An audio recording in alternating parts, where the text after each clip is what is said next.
Praise the Lord. இந்த உலகத்தில் ஒருத்தங்களுக்கு கஷ்டங்கள், கவலைகள், பிரச்சனைகள், போராட்டங்கள் வரும் பொழுது ஆண்டவராகிய இயேசு கிறிஸ்துவிடம் போராடுகிறோம். ப்ரேயர் பண்ணுறோம், பைபிள் வாசிக்கிறோம், உபவாசம் இருக்கிறோம், கண்ணீர் சிந்திய அழுறோம், ஏன் காலையில் ஜெபிக்கிறோம், மத்தியானம் ஜெபிக்கிறோம், இரவில் ஜெபிக்கிறோன்னு ஆண்டவராகிய இயேசு கிறிஸ்துவிடம் போராடி ஜெயத்தை பெற்றுக்கொள்கிறோம்.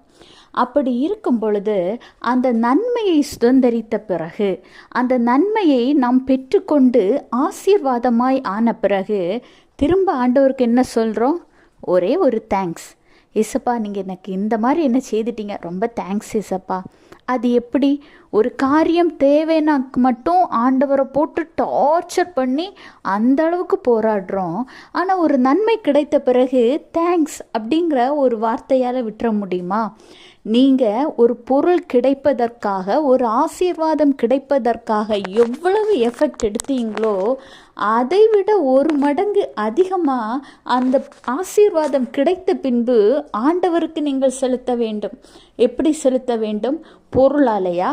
உங்கள் மனதால், உங்கள் மனதின் மூலம் ஆண்டவருக்கு நன்றி சொல்ல வேண்டும். காலையில் நன்றி சொல்லுங்க, மத்தியானத்தில் நன்றி சொல்லுங்க, இரவில் நன்றி சொல்லுங்க.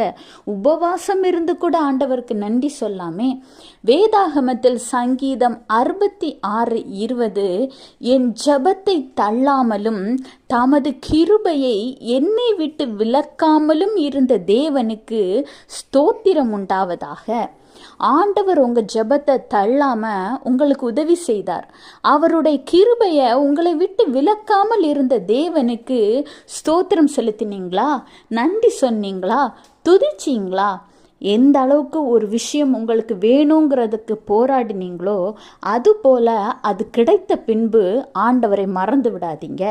ஏன்னா அடுத்த காரியத்துக்கும் இதே மாதிரி தானே நீங்கள் போய் நிற்பீங்க. ஆண்டவராக இயேசு கிறிஸ்துவுக்கு நீங்கள் நன்றி சொல்ல சொல்ல அடைப்பட்ட கதவுகள் திறக்கப்படும். அடைந்து போன எல்லா காரியங்களும், தடைப்பட்டு நிற்கிற எல்லா வாசல்களும் தானே திறக்கும். எனவே இனி உங்கள் வாழ்க்கையில் எந்த ஒரு காரியம்னாலும் சரி, எந்த அளவுக்கு ஆண்டவரிடம் ஜெபித்து பெற்றுக்கொள்ள நீங்கள் வாஞ்சியாக இருக்கிறீர்களோ அதை விட ஒரு மடங்கு கூட அதிகமாக நன்றி சொல்ல வாஞ்சையாக இருங்க.